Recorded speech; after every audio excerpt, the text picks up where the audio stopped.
जय हिंद एवरीवन। मैं साधना Dwivedi Shri Ram public school के ऑनलाइन क्लास में मैं आप लोगों का स्वागत करती हूं। पिछले वीडियो में मैंने आप लोगों को पार्ट 6 पार नज़र के का भाग 2 पढ़ाया था, जिसमें मैंने आप लोगों को बताया था कि छोटू जब उस सुरंग में पहुंच जाता है तो जो निरीक्षक थे वो सब उसे पकड़कर उसके घर लाते हैं और पहुंचा जाते हैं। फिर उसके पापा उसे बताते हैं कि हमारे जो पूर्वज थे वो पहले धरती के ऊपर रहते थे, लेकिन सूर्य में परिवर्तन होने के कारण हमें इस धरती के नीचे आकर रहना पड़ा और सूर्य के कारण ही हम यहाँ जीवित हैं। इन यंत्रों की वजह से सूर्य की जो रोशनी है वो हम तक पहुँचती है। और फिर वो दूसरे दिन जब अपने काम पर जाते हैं तो तब वो देखते हैं कि वहाँ जो कंट्रोल रूम था उसमें तो कुछ वातावरण बदला बदला सा दिखाई दे रहा था और एक अंतरिक्ष यान उनके तरफ बढ़ता हुआ चला आ रहा था। सब उसे ध्यानपूर्वक देख रहे थे कि वो अंतरिक्ष यान किधर आ रहा है, आखिर वो क्यों आ रहा है। छोटू के पापा सोचते हैं कि क्या हमारी पृथ्वी के अलावा और भी कोई पृथ्वी है जहाँ पर लोग रहते हैं, जहाँ पर जीवन संभव है। तो वैज्ञानिक बताते हैं कि इस अंतरिक्ष यान को केवल हमें देखते रहना चाहिए, इसे नष्ट करने पर लोगों को पता चल जाएगा कि यहाँ भी लोग रहते हैं। तो आज हम इस कहानी से आगे बढ़ते हैं, कहानी के बारे में आगे बताते हैं। जहाँ तक हो सके हमें अपने अस्तित्व को छिपाए ही रखना चाहिए। जो वैज्ञानिक थे, नंबर 2 वैज्ञानिक, वो बताते हैं कि जहाँ तक हो सके हमें अपने अस्तित्व को छिपाए रखना चाहिए। जैसे अस्तित्व मीन्स होता है उपस्थिति यानी अथवा हैसियत, हस्ती। तो अपने इस अस्तित्व को छिपाए रखना चाहिए कि यहाँ पर भी लोग हैं, क्योंकि हो सकता है जिन लोगों ने अंतरिक्ष यान भेजे हैं वे कल को इनसे भी बड़े सक्षम अंतरिक्ष यान भेजें। फिर बताते हैं कि हो सकता है आज तो ये देख के चला जाए अंतरिक्ष यान, फिर जब उन्हें पता चल जाए कि यहाँ पर भी लोग रहते हैं तो इससे ज़्यादा सामर्थ्यवान अंतरिक्ष यान वो भेजे। सक्षम मीन्स होता है समर्थवान, जिसके पास सामर्थ्य हो। हमें यहाँ का प्रबंध कुछ इस तरह रखना चाहिए जिससे इन यंत्रों को एक गलतफहमी हो कि इस ज़मीन पर कोई भी चीज़ इतनी महत्वपूर्ण नहीं है कि जिससे वे लाभ उठा सकें।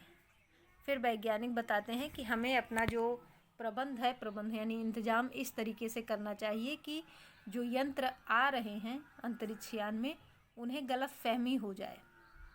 गलतफहमी मीन्स होता है कि किसी काम को या किसी बात को समझने में धोखा खा जाना, कि इस ज़मीन पर कोई भी चीज़ है इतनी महत्वपूर्ण या कोई चीज़ इतनी महत्वपूर्ण नहीं है, तो उसे पता ना चल पाए और वे उसका लाभ ना उठा सकें। अध्यक्ष महोदय से मैं यह दरख्वास्त करता हूँ कि इस तरह का प्रबंध हमारे यहाँ किया जाए। फिर जो वैज्ञानिक थे वो अध्यक्ष महोदय से कहते हैं कि मैं आपसे प्रार्थना करता हूँ, दरख्वास्त यानी प्रार्थना अथवा निवेदन करता हूँ कि इस तरह का व्यवस्था हमारे यहाँ किया जाए। नंबर 3 सामाजिक व्यवस्था का काम देखते थे। नंबर 1, नंबर 2 और नंबर 3। तो नंबर 3 जो वैज्ञानिक थे वो केवल सामाजिक व्यवस्था का काम देखते थे कि समाज में कैसे लोग रहते हैं, कैसे उन्हें रहना चाहिए, तो उसका इंतजाम वे करते थे। उनकी बात के जवाब में अध्यक्ष कुछ बोलने जा ही रहे थे कि फ़ोन की घंटी बजी। तो नंबर 3 जब प्रश्न करते हैं तो उनकी बात का जवाब देने में अध्यक्ष जो थे वो कुछ बोलने जा रहे थे। इतने में क्या होता है कि फ़ोन की घंटी बजती है।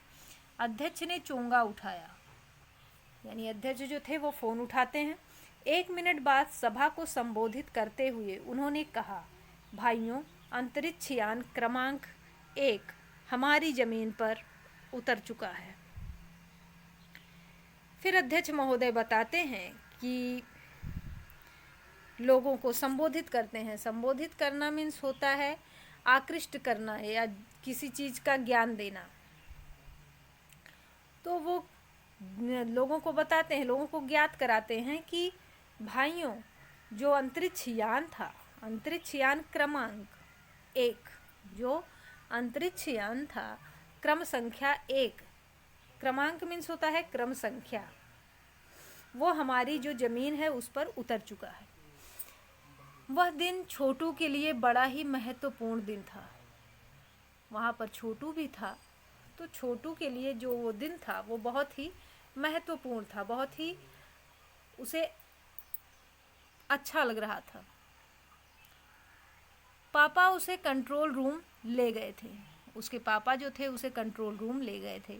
यहाँ से अंतरिक्ष यान क्रमांक 1 साफ नज़र आ रहा था।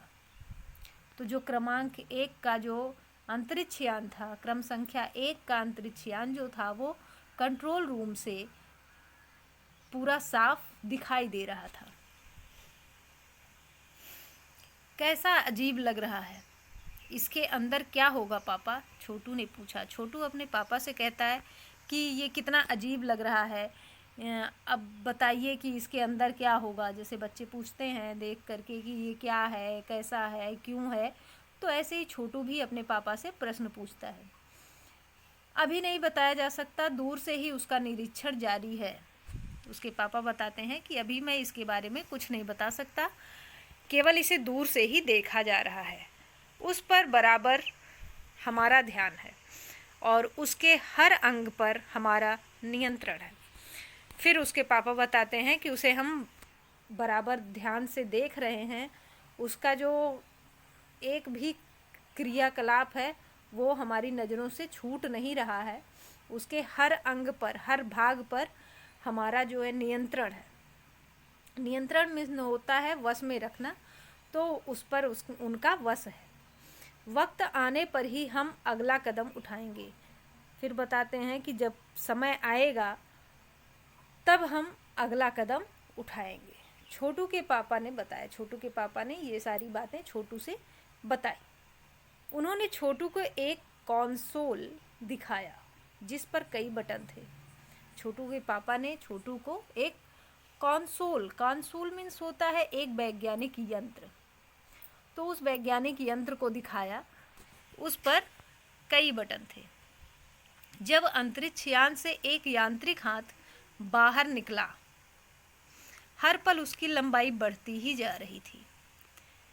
अब जब अंतरिक्ष यान था तो जब वो पहुंचा तो उससे एक यांत्रिक हाथ बाहर निकलता है और उस यांत्रिक हाथ की जो लंबाई थी वो हर क्षण बढ़ती ही जा रही थी। वह शायद ज़मीन तक पहुंचकर मिट्टी उकेर लेना चाहता था।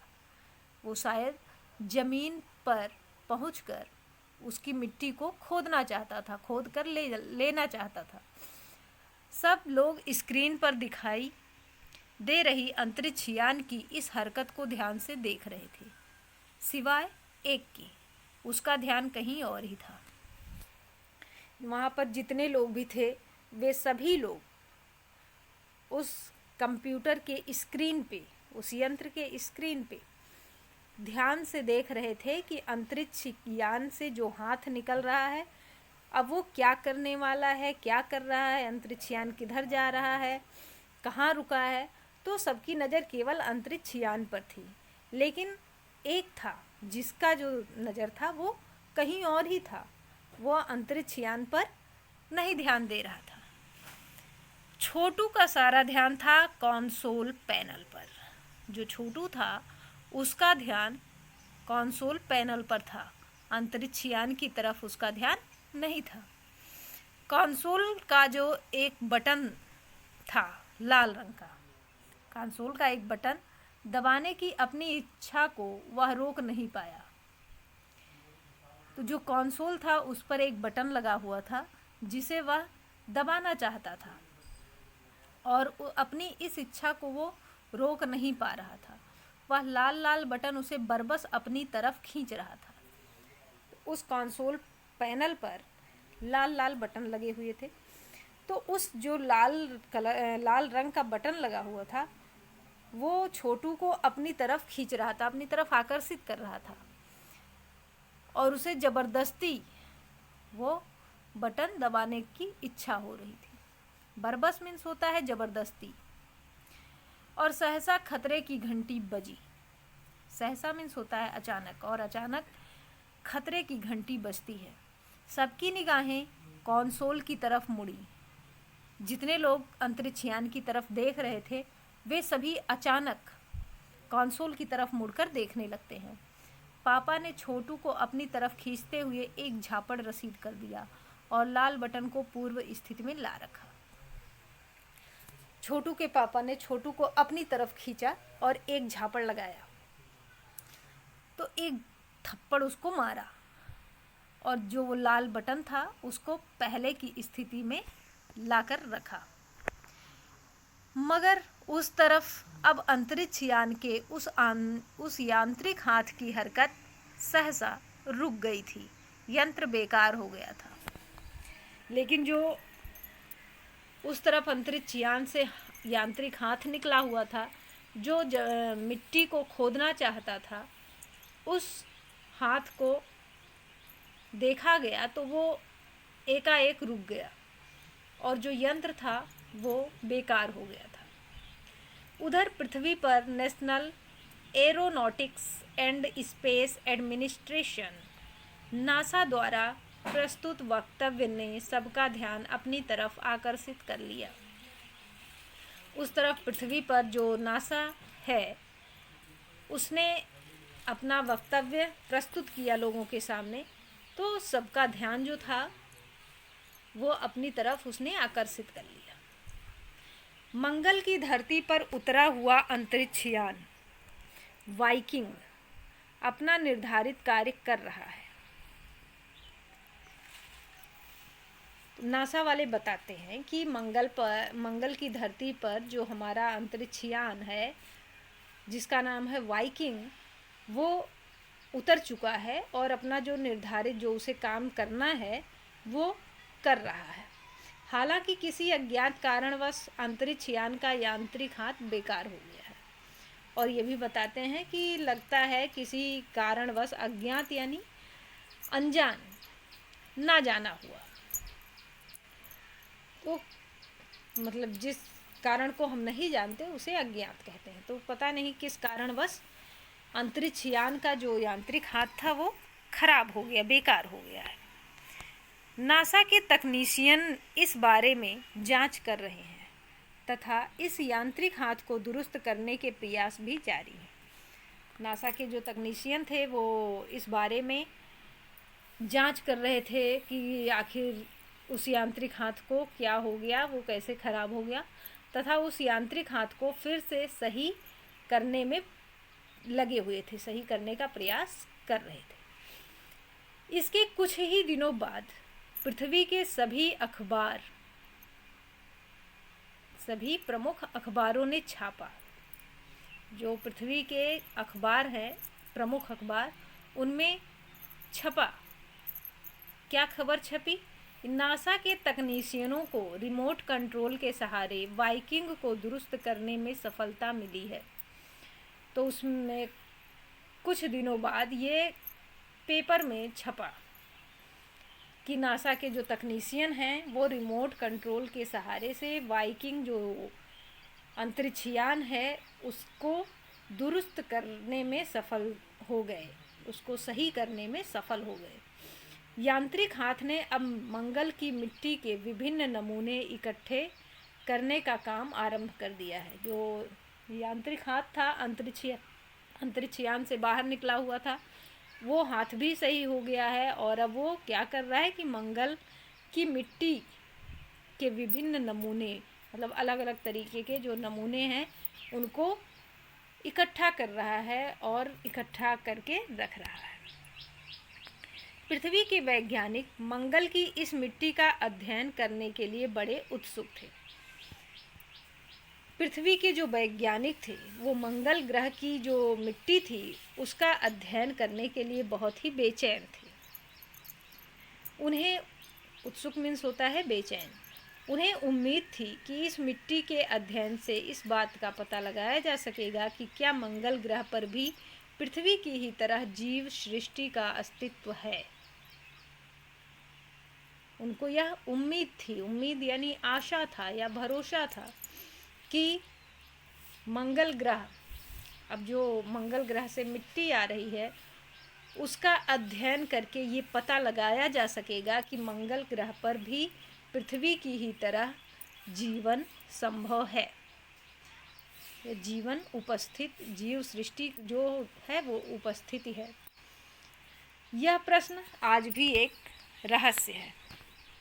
ये जो प्रश्न है वो आज भी एक रहस्य के रूप में ही रह गया है। तो इसके जो लेखक हैं देखिए जयंत विष्णु नार्लिकर है, मराठी से अनुवाद रेखा देशपांडे, इसको मराठी से अनुवाद किया गया है। अब देखिए इसमें कुछ प्रश्न हैं पाठ के अंत में। तो पाठ के अंत में है छोटू का परिवार कहाँ रहता था। दूसरा प्रश्न है छोटू को सुरंग में जाने की इजाज़त क्यों नहीं थी, पाठ के आधार पर लिखो। तीसरा प्रश्न है कंट्रोल रूम में जाकर छोटू ने क्या देखा और वहां उसने क्या हरकत की। चौथा प्रश्न है इस कहानी के अनुसार मंगल ग्रह पर कभी आम जनजीवन था, वह सब नष्ट कैसे हो गया, इसे लिखो। पांचवा प्रश्न है कहानी में अंतरिक्ष यान को किसने भेजा था और क्यों। छठा प्रश्न है नंबर 1, नंबर 2 और नंबर 3 अजनबी से निपटने के कौन से तरीके सुझाते हैं और क्यों। फिर आपका है कहानी से आगे। कहानी से आगे है Dilip M Salvi, Jayant Vishnu Narlikar, Isaac Asimov, Arthur Clarke. ऊपर दिए गए लेखकों की अंतरिक्ष संबंधी कहानियाँ इकट्ठी करके पढ़ो और एक दूसरे को सुनाओ। इन कहानियों में कल्पना क्या है और सच क्या है, इसे समझने की कोशिश करो। कुछ ऐसी कहानियाँ छांट कर निकालो जो आगे चलकर सच साबित हुई हैं। दूसरा आपका प्रश्न है इस पाठ में अंतरिक्ष यान अजनबी बनकर आता है। अजनबी शब्द पर सोचो। इंसान भी कई बार अजनबी माना जाता है और कोई जगह या शहर भी। क्या तुम्हारी मुलाकात ऐसे किसी अजनबी से हुई है। नए स्कूल का पहला अनुभव कैसा था, क्या उसे भी अजनबी कहोगे। अगर हाँ तो अजनबीपन दूर कैसे हुआ, इस पर सोचकर कुछ लिखो। तो आपके जो कहानी से प्रश्न हैं इन्हें आप अपने उत्तर पुस्तिका में लिखेंगे और कहानी से आगे के प्रश्न लिखने की आवश्यकता नहीं है। और साथ ही जो ये लाल रंग से रेखांकित शब्द हैं पाठ में, इनके अर्थ आप अपनी उत्तर पुस्तिका में लिखेंगे और याद करेंगे। धन्यवाद।